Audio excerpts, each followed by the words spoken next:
I'm going to go ahead and get started. All right, so why this webinar? Attacks on faith-based campuses have risen 300% since 2018. Liability verdicts against unprepared schools are now averaging $4+ million. That means for schools that ignored the active shooter or were not maintaining the standard. And as you guys know, the standard is the public school standard, which they often have armed guards, resource officers. They actually drill and do the training far more vigorously than I find, unfortunately, in many Christian schools. Many Christian schools want to bubble wrap their kids and act like they don't know about this stuff or they're not concerned about it. And they do them a great disservice because nobody is more prepared to handle these things than the Christian, because we know our eternal fate, right? We're saved. So, trying to wrap them, they should be leading. Instead, what I find time and time again is that our classic Christian schools or private schools are below public schools and their preparedness for this, which is unacceptable, right? Now, most parents assume schools are doing the right thing, but they are demanding action and a Christ-centered atmosphere. Ignoring the problem is not the answer. So today, what I want you guys to learn, or what I hope you'll learn today, is one, biblical foundations, looking to Genesis 4:9 and Nehemiah 4 to encourage you to proper shepherding, stewardship, and watchfulness for your students. Practical knowledge, pros and cons, policy frameworks, training requirements, and maintaining a Christ-centered security culture that reinforces discipleship and hospitality. I don't ever want to turn you into a prison. My goal is for you to be the most welcoming, loving, Christ-centered campus that you possibly can be. And that only can happen responsibly when you have a security mindedness to you, or else you're being irresponsible and you're testing the Lord versus trusting the Lord. So some of you who may know me may have heard this from me, but I'm going to repeat it for those who haven't. The difference between trusting the Lord and testing the Lord. Okay, if I trust the Lord and I want to go skydiving, I am going to go get properly trained. Going to go buy the parachute that's best for me, right? Best for my body weight, the whole thing, right? So height, and skill level. Then I'm going to practice and train. Then I'm going to go up into a perfectly fine airplane, jump out, do everything that I did and that I was trained to do. And at the moment of wave off and pull, when I go to pull, I'm going to say a prayer, Lord, bless this, right? And, that is trusting the Lord, right? I've done my part. Testing the Lord is this. I want to go skydiving. I go and I get on a plane, I jump out without a parachute, and I say, Lord, save me. All right. Now, Christ himself did not do that. All right. So we shouldn't either. And I see that in the security realm far too often, where, we're just going to pray about it. Well, Nehemiah is an amazing example of how to conduct a faithful life with your own due diligence, right? So again, by the end of this webinar, you will have a decision matrix, an action plan tailored to your school's theology, risk tolerance, budget constraints. Our approach balances prudence with peace to protect your school and community. So who am I? For those of you who don't know me, my name is Jason Perry. I'm a former Navy SEAL, former Boston SWAT.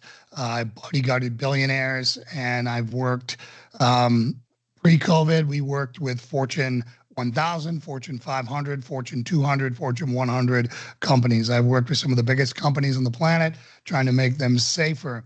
When I came out as a Christian, those publicly traded companies, which tend to be extremely woke, would not do business with us anymore because we were pro-life, pro-traditional marriage.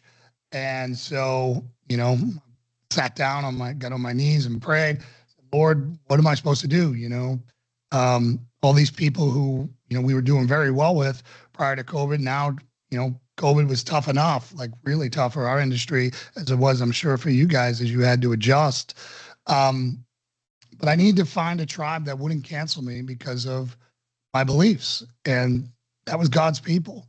So, ever since, COVID, we have almost exclusively done Christian organizations, whether it be churches, Christian-owned businesses, and classical Christian schools.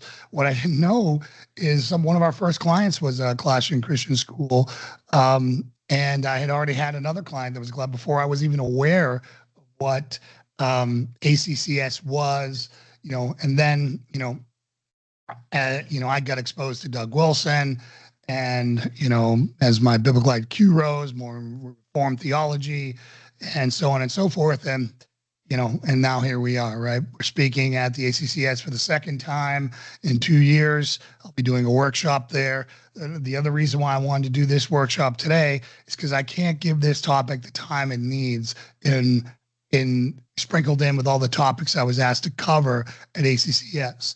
So again, if you're there, we're going to be there. We have a vendor table there. Come by, talk to us. You got any questions? There's no question I won't answer. Okay.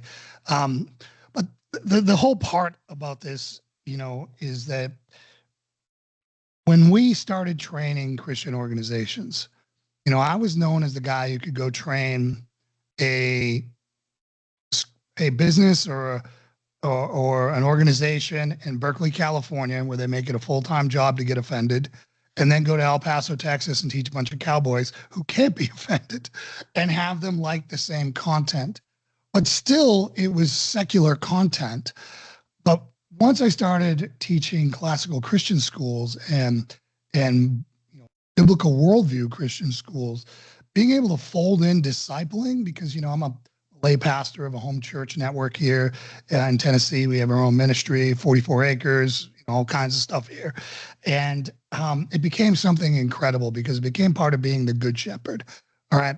So all this is to say that we have a very unique voice that is kingdom oriented. Everything we do must be kingdom oriented. And prayer is included in everything we do. And it's all really important, but we have to deal with the kinetic as well. Okay. So let's get back into it. So violence risk landscape for Christian schools. Okay. And we just pulled this up, within the past couple of days as we're getting ready for this, because we want to, this world evolves extremely fast when it comes to violence and active assailant, active shooter. So recent incidents between 2018 and 2024, Covenant School, Nashville. In 2023, 6 killed, 3 students, 3 staff, Abundant Life in Wisconsin. 2024, 2 killed, 6 wounded. Feather River Adventist School in California, 2024, 2 K-8 students critically wounded. All right, now let's look at what the government is saying, and not the old government, but the new government and what they're saying the threat level is.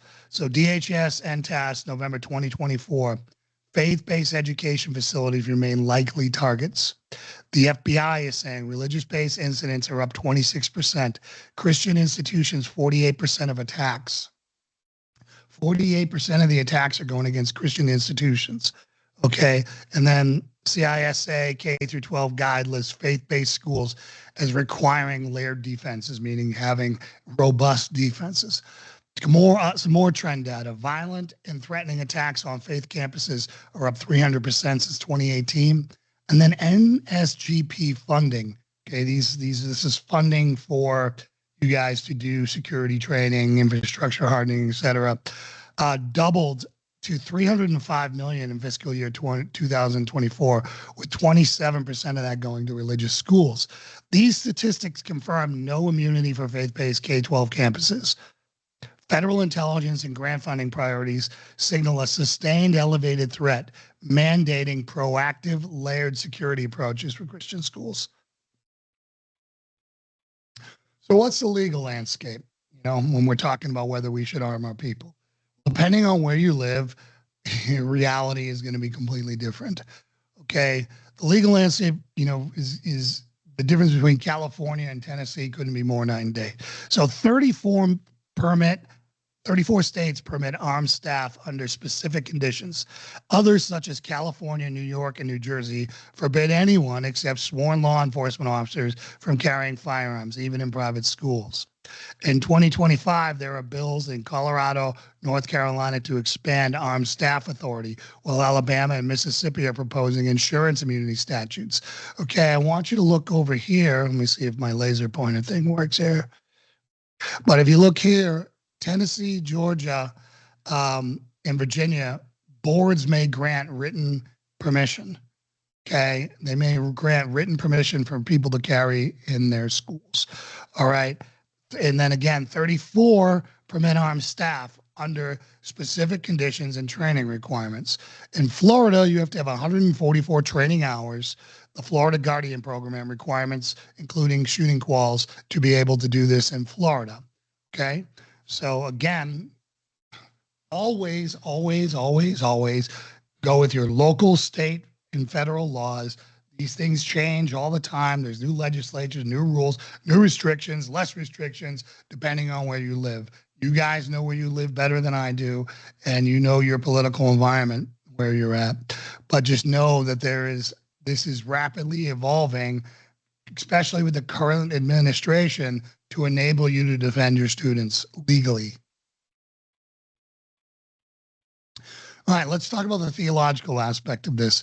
I've been dealing with this for a long time now, and I've had to overcome a lot of objections, both political, theological, and everything. There's just some things I want you to think about.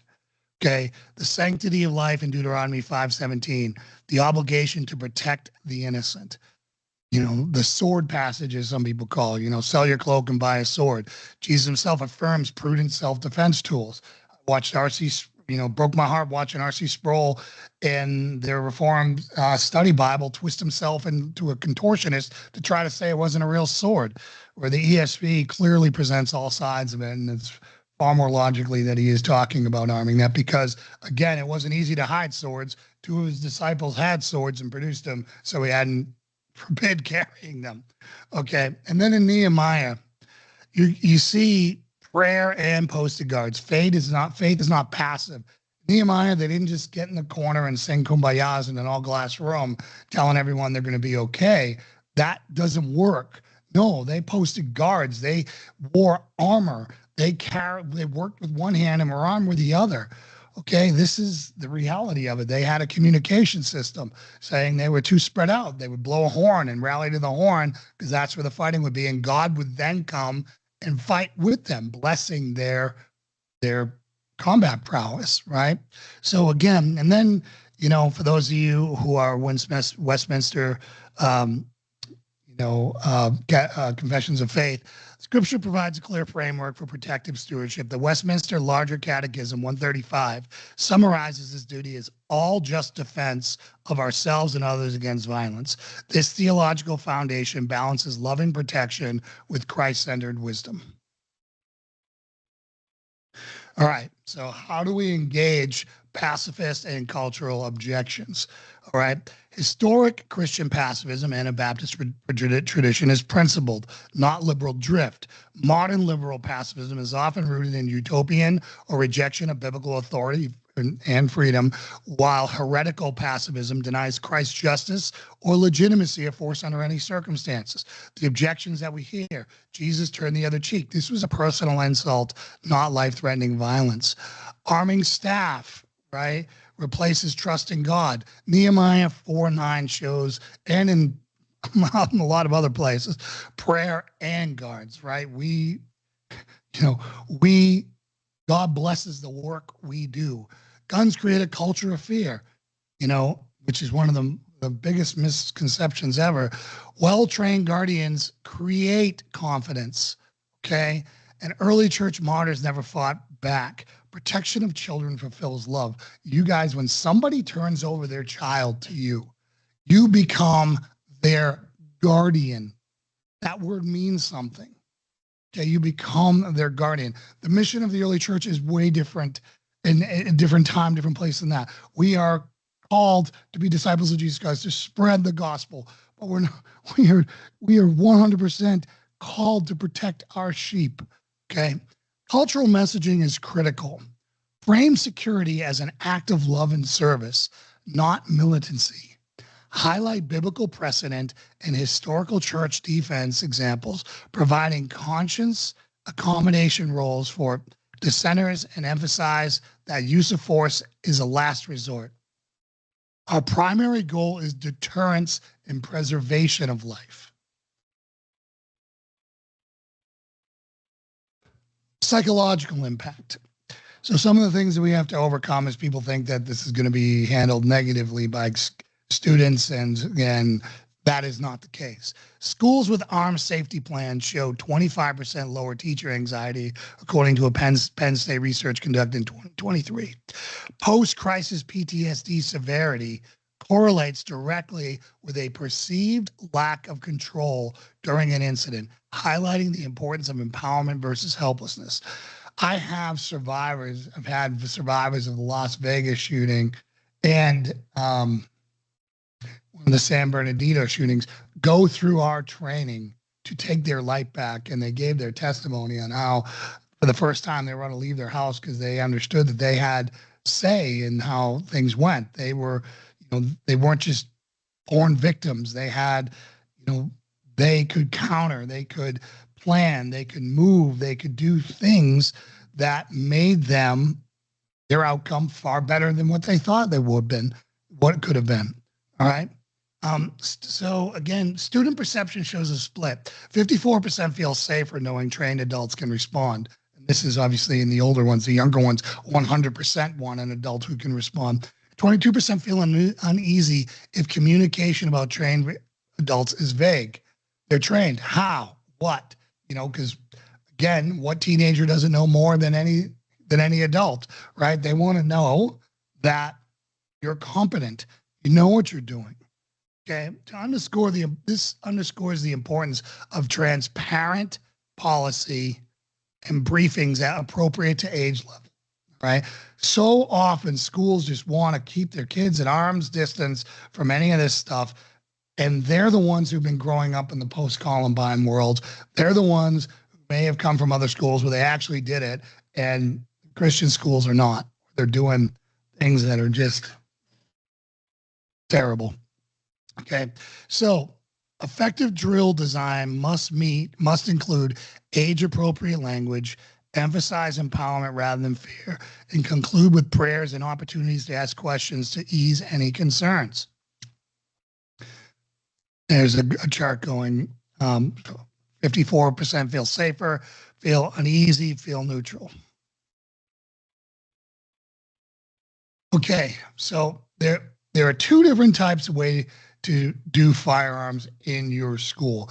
There is overt versus covert, or concealed versus open carry. Do you have a security guard in security guard clothes with the word security on them, with a firearm and body armor, or are people just armed in your school and people don't know who they are, et cetera, that type of thing. We're going to talk about the benefits and the negatives to each one. Each one has a strength and a weakness, like everything, so you can better decide what's better for you. So the three presentation options for armed personnel: open carry in a security uniform. This has the highest deterrence and instant police recognition, right, when police respond. Con, this makes the guard the first target and can unsettle some parents. Those of you who live in more liberal areas, this might cause a cultural storm that you're going to have to deal with, okay? Open carry in plain clothes. This is a teacher guardian. This is a teacher who is showing they're in teacher clothes, but they have a firearm on their side, or the janitor, facilities, principal, whoever, right? This pro is faster, so because it's open carry, they can draw it faster with less skill, and a visible deterrent, right? Time and time again, we see active shooters pass over schools, including the one in Nashville where they passed over another school that they were going to hit because they had an armed guard and Covenant didn't, right? The con with this, weapon retention risk around students and optics can cause division. May cause division. Sorry, there's a typo there. I missed the M in the May. But yeah, when you're concealed carrying, it's not as secure as carrying in, or sorry, when, when you're open carrying, you know, this, depending on the way you carry, there's little clip-on holsters that are on there. I recommend if you're going to be carrying this every day in your students, that you have a full belt, retention holster that is a level 1, at least a level 2 retention, which that's something that we could get into if you want to talk about it some other time. But people are going to know you're armed, which is going to cause the political fallout, right?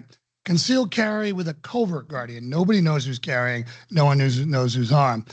You blend in into the faculty, and surprise advantage can reduce parent anxiety, right? But the con is there's no visual deterrence, right? And it's harder to draw and do what you're doing, particularly in these nice tucked in uniforms and all these things, unless you have a jacket with a shoulder holster, et cetera.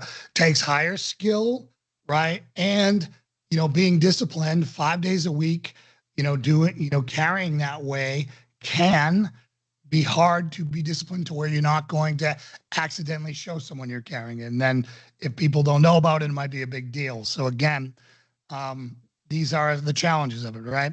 But the rule of thumb is the more visible the gun, the stronger the deterrent, but the greater the cultural friction. Match visibility to threat level, community comfort, and ensure guidance, regardless of mode, mandate, level 2 retention holsters, consistent dress code, clear communication, so responding police can ID guardians quickly. Okay, this is all part of your EAP and how you should be deconflicting with police and all these other things if you have armed people there. Okay. So model number 1, we came up with, I think, 6 versions of how you can do this, implement this into your school with the challenges that come with it. So you can choose one of these 6 or a hybrid model, whatever. So model number 1 is no firearms on campus. This means you're not doing it. You're not going to have anyone armed. And what are the problems with that? Strengths. This is the easiest legal path in restrictive states. If you're in California, you're in Massachusetts, you're in New York, New Jersey, or any of these other places, you may be forced to do this. All right. The vulnerabilities is 5 to 7 minutes is the average police response time. Now, that just means when they get on scene. That doesn't mean that's them engaging bad guy, right? So 80% of casualties, if you look there at point 2, occur in the first 2 minutes. Okay. The average of an active shooter is someone dies every 15 seconds. Okay. Now that starts in the beginning very stacked, right? Because that's an average. Okay. So you're talking about massive casualties in the beginning, and then they dilute as people are able to flee, barricade, et cetera. Okay. So again, this model offers the easiest legal path, limits accidental discharge risk. So accidental discharge is you have a teacher or somebody who's carrying it, and when they're in the bathroom, they accidentally discharge it, or they discharge or fire their firearm into the floor or whatever. They are careless with it, something like it, and something happens, all right, where the gun goes off. Okay, that won't happen if there's no firearms there, right? But the thing is no matter what happens during an active shooting, you're either going to be sued for, if you don't allow firearms, you're going to be sued because you didn't allow people to protect themselves. And if you don't allow firearms, or you do allow firearms, you could have somebody a negligent discharge and deal with things that way. Okay. But there is protections from liability that we're going to talk about here, but if things should happen like that. All right. So statistics show that over 80% of casualties occur in the first 2 minutes of an incident, and national average for police is 5 to 7. I have some clients that have a 43-minute police response time. Okay. If you look at number 3 there, it goes strength, vulnerabilities, and critical enhancements. If you're not going to have an armed person, in order to be responsible, you're going to have to spend a ton of time, money, and resources on hardening your target because you have no solution. So, and we deal with this all the time. We deal with security site assessments. We deal with training teachers, staff, students on how to deal with this, right? And then all the infrastructure that needs to go, glass, all the other parts, which is you'll see here, they're choosing this model. Schools must invest heavily in physical security, single point controlled entry. The ultimate is a metal detector, which of course I'm not telling you to do that. I'm just telling you what public schools do and what other places do who don't want to arm people or do this. And the ones that want to be the most safe, which makes it feel like a prison, which I'm not advocating for, is a metal detector with an armed guard or two right there. So if someone has a gun, they find it at the metal detector and they can deal with the threat at one point of entry. Okay, that is a very obstructive, culturally unwelcoming environment. Is there a way you could do it? Probably, right? If it was always that way or you were starting it in that way, people would probably be the norm. But to pivot to that, I think would be really hard to do and call yourself an open, welcoming campus. I don't have a problem with it, right? But I'm just saying I've never seen anyone willingly want to do that unless something bad really happened. Okay, so again, and you're going to need ballistic film, panic buttons, comprehensive staff training to mitigate the response gap. This statistic right here is huge from the Crime Prevention Research Center. Okay, and you have to understand this and why this is. 98.4% of public active shootings between 1950 and 2016 occurred in gun-free areas. Okay, I didn't choose my favorite year, 5 years, decade, 20 years, favorite 50 years. I mean, that number does not lie. Why is that so important? It's important to understand because these people don't want to go in and have a fight. They're going in to kill as many defenseless people. In fact, they're going after younger and younger kids because we're getting so good at training teenagers and adults on how to fight. They're going after the youngest kids who can't fight for themselves because they don't want to lose. Okay, Model 2, personal firearm allowed, right? So you're saying, okay, we're not going to have a guard. We're not going to have security personnel, but people can carry, here if they want to. Staff can carry. This leverages existing CCW holders, concealed carry weapon holders. It doesn't impact your payroll. Introduces uncertainty as a deterrent for potential attackers. Meaning if you let people know, you put a sign out, hey, our people are armed, you don't know who they are, they may use that as enough to be deterred. Some of the struggles with this is your insurer will often surcharge you up to 25% if you do this, okay? And then as far as being effective, skill variance, no unified command structure, potential for friendly fire or blue on blue incidents or responding LEO when law enforcement officers respond. If you don't have this deconflicted and trained and part of your comms package or part of your emergency action plan, crisis management plan, emergency operation plan, whatever you want to call it, they're not going to know who the good guys and the bad guys are. And you need to sort that out really quickly because the odds are if you are running around with a firearm and there's an active shooter going on, you're not in a police uniform, you're going to end up in a firefight with a police officer unless you do things very well and you've set the precedent, you've trained with them, you let them know how they're doing. People know who's armed, who's not armed. So this is all just kind of the very challenging environment, okay? You can get written permission filed with the school board and law enforcement, depending on where you live, minimum annual qualification from a law enforcement officer course, mandatory on-body holster. Right? You have to have a hard point holster on your belt, on your shoulder, because you don't want people having their gun in their desk. You don't want kids being able to get that. Okay, you don't want that. And then discrete ID cards, letting people know who is armed, who's not armed, that type of thing.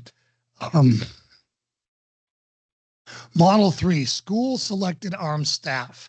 Okay, this means that you're going to launch a process and figure out who is going to be armed, and they're going to be your either overt or covert armed personnel. I mean, they're going to be either open carrying or, in a security uniform or open carrying in plain clothes, or they're going to be concealed carrying and everyone's going to know who they are and it's just going to be out of sight, out of mind, but everyone knows that that person, these people are the ones who are armed.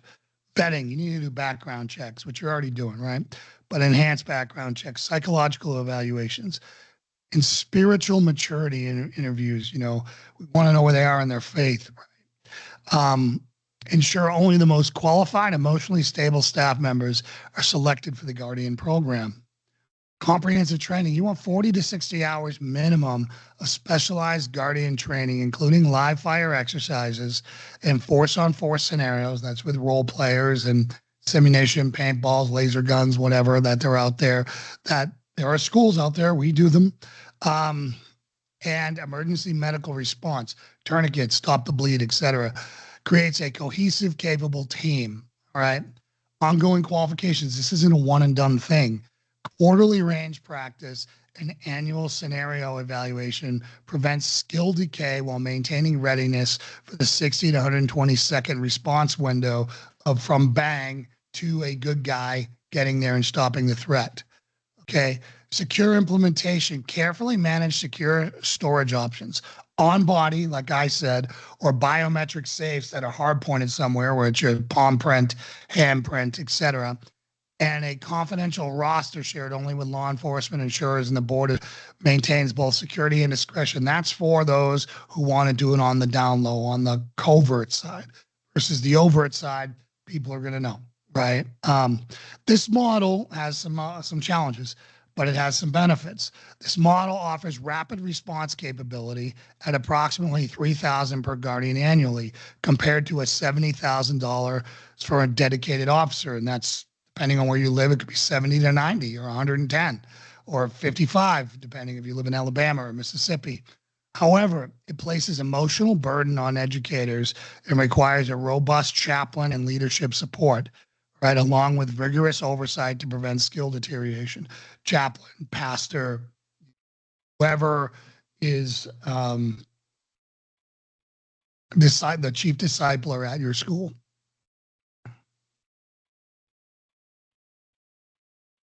So Model 4 is an in-house armed security officer. This is somebody in uniform who's going to be, you're going to know, everyone's going to know he's security guys. A full-time security officer brings law enforcement grade skills and consistent coverage. This creates a visible deterrent while establishing a security-minded culture throughout the campus. Beyond security, officers can serve as positive role models by coaching sports, advising clubs, or mentoring/discipling students. This integration transforms the security officer from merely protective to developmental, and becomes a vital part of your community, right? Of your institution. You can get also memorandums of understanding with local police departments, would now enable radio interoperability, meaning that you can talk to them on their radio with yours, so you're giving them real-time information. The chance of a blue on blue or a police on a security officer, shooting each other goes way down. A seamless response during emergencies. I put seamless in quotes, is never a seamless response ever. This model requires significant investment, 50 to 90K salary plus equipment, provides a dedicated professional security officer. Okay, this is a great solution, right? This is a great solution for people who really like it. Success depends on hiring a mission-aligned believers who integrate fully into your community life rather than maintaining a detached mall cop. You need the right person for this. Okay, you need the right person to fill this role, just like you need the right person for everything. All right, so you need to find a solid believer, that can really step in and become one of the primary supporting structures or backbone of your organization. So again, I'm a big fan of this one. This is my second second preferred version of this. Those who can afford it. Okay. The draw with this, the negative with this, is too often people will hire a security guard and do nothing else. Most active shooters are current or former students. So if they know who the person is, they regain their trust, starting with that security officer, hey, would you help me carry this? And then They take out the security officer, and there goes your whole plan. So again, this is a multi-layered approach, but this is one of the best deterrents out there. Model 5, which is for people who have the money, I recommend if you can find the right firm. This is outsourced contracted armed security firm.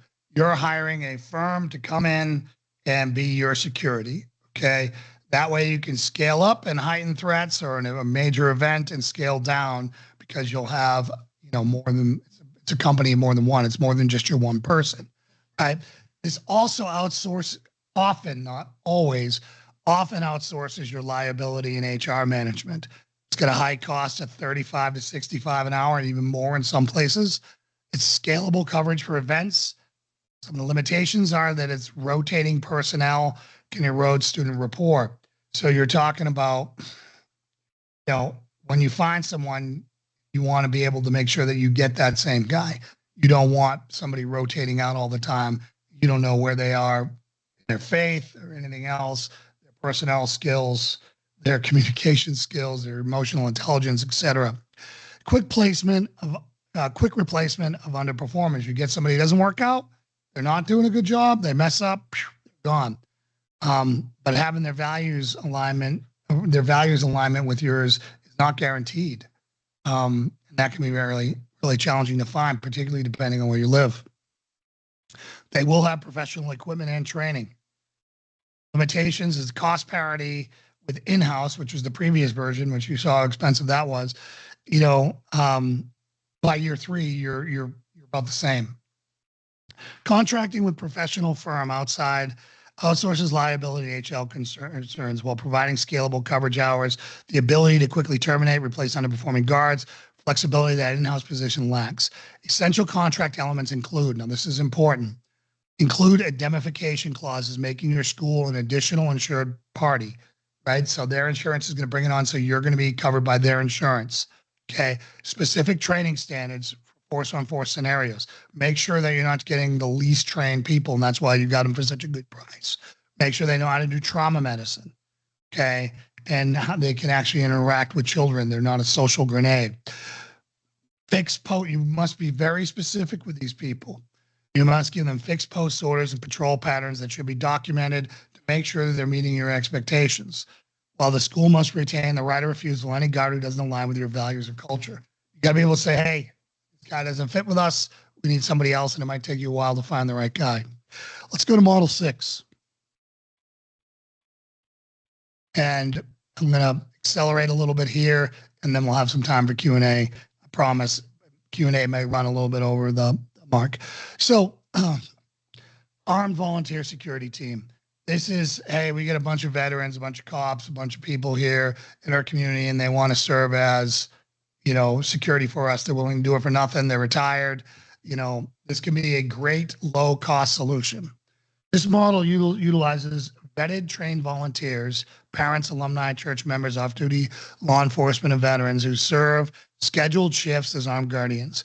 This approach taps into his deep skill pool at minimum labor costs while fostering community stewardship. Implementing requires careful management. Formal selection board with background and faith alignment interviews. You don't want, somebody who's way too hardcore running in there and turning your campus into a prison, right? Training equal to staff guardian standards. They have to maintain that training standard. Written memorandum of understanding of duty and limits, right? They're only doing what you want them to do. An annual recertification with pastoral care support, making sure that they haven't fallen off the path and they're still doing this stuff. Okay, this is cost effective, but challenges can include reliability. Obviously, you're dealing with volunteers. Any one of us who's ever worked with volunteers knows that that's another whole challenge entirely. Potential liability complications, the need for tight oversight to prevent overzealous approaches. So what do you do with this now? You've heard you need something, right? You've heard all these options. You're going to figure out if they're going to be, open carrying, overt versus covert. How do you decide what's good for you? Okay, so here's what you need to figure out. The decision process begins with a comprehensive assessment of 5 key factors, okay? Threat probability, 1 through 5. And this is going to be really hard for you to decide. You know, if you look at these active shooters, most of them don't happen in inner cities. Why? Because there's a lot of cops there. Police response time is like really close. Unless you're dealing with Nashville, which they got there pretty quick, not as quick as, like they would have, say, in Boston, where your police response time for a shooting is 90 seconds to 2 minutes, right? Maybe 3 tops, right? Because you're talking about a large police department, a small geographical area. So again, rural may mean you're more vulnerable, but the fact that most of you are classical Christian education, meaning you have stuck the flag of Christ in the ground and said, we stand against evil. We stand, we stand against the lie of more than 2 genders. We stand for traditional marriage. We stand for the belief in the one true God, and we're against gender mutilation. You have picked a battle, right, against all the darkest forces of our time. And if they want to pick a fight with someone, they know where to go. So threat probability, a scale of 1 to 5. Consequence severity based upon student density and police response time.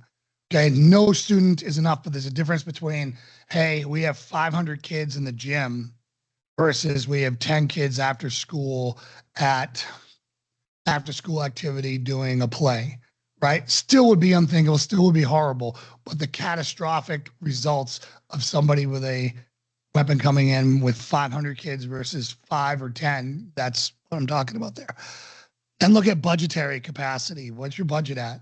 Security is a hungry beast. It could devour all of your money if you let it, which is why you need to work with people who understand that, respect that, and will help you pick the low fruit with policy, procedure, and all these things so you don't bankrupt yourself on things you don't need. You don't need to spend 300 grand or 150 grand on a 1-button lockdown system when your whole building's glass and it's going to do nothing anyways. It's a true story. So, theological and community alignment. Doing this in Tennessee is a lot easier than doing this in San Diego, right? Or San Francisco, right? And then you have your insurance feasibility, right? Where are you going to get insured? How are you going to cover this? And I'm going to cover these things, okay? So here's 2 examples. A rural covenant classical academy, which is made up the low threat, long police response time, limited budget, supportive theology. So they're on board theologically and culturally, and they have an insurance company that submits this. They're Model 3, selected staff guardians. So they went with selected people who are going to be caring. Okay. Versus Metro Grace, high threat, substantial budget, so they've got a lot of money. They have mixed theology, so they're going to have a hard time, getting this. They're going to catch some flack getting this through some of their parents and community.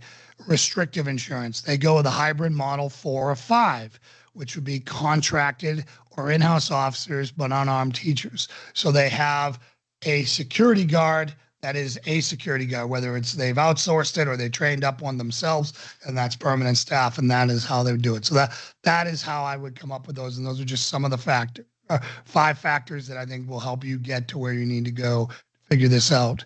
Some questions to consider, okay? And legal liability. What legal protections exist for armed staff who must respond to the threat, and are there Good Samaritan laws that apply to educational settings? Yes. Okay. Reasonable force statutes. Every state recognizes the right to use deadly force to stop an imminent threat of death or great bodily harm. Armed staff acting within policy and training are covered by the same statutes that protect citizens who defend themselves. There is school employee immunity laws. Roughly a dozen states, you can guess who they are, Texas, Ohio, Florida, Oklahoma, Alabama, Mississippi, etc., grant civil immunity to school guardians, marshals when they respond in good faith within training.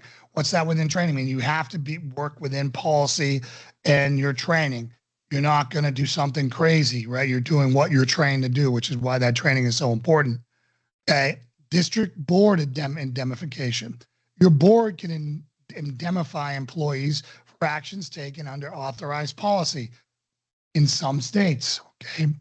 Insurance defense.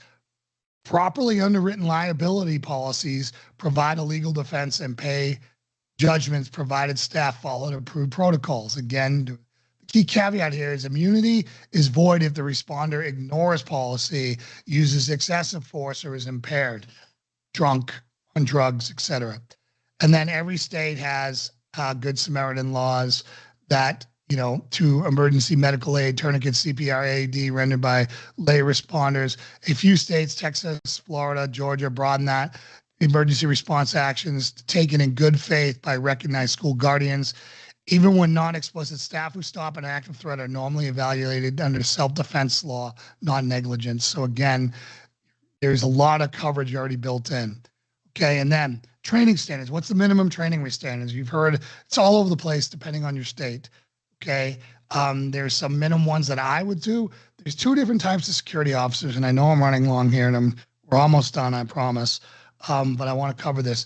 There is, hey, I just heard shots, and you're going to run towards that. Okay, that person needs to be way better trained and in shape and a certain mindset and to be a good operator. Okay, versus I just heard shots. We're going to lock into barricade the classroom, and I'm going to defend my classroom. And if anyone comes through that door, I'm going to fill it full of lead. That person is a way lower level standard. Okay, I can train them in a minimum amount of time to defend that classroom where only they win that gunfight. But running down the hall and entering rooms where and all these other things with kids running by and all, that's a different level of skill. Okay. Insurance concerns. How do we approach insurance carriers that seem reluctant to cover schools with armed staff? Are there specialized insurers serving Christian schools? There are. So I got some here. I'm going to copy and paste and put in the chat for you. Okay, I'll read them off to you, but I'm going to put them in the chat so you have them there. This is who covers this. But basically, you're looking at Brotherhood Mutual, Church Christian School Specific offers armed guardian endorsements. Church Mutual, CM Select provides school safety and security add-ons, guide on insurance, faith venue program with active shooter coverage. American Church Group is an agency. It aggregates coverage from multiple carriers in Philadelphia. Indemnity, private school package with optional active shooter rider. Okay. Again, talk to your insurance agent, your risk manager, whoever does that stuff. But that is, what I would, those are the places where I would start. There are others.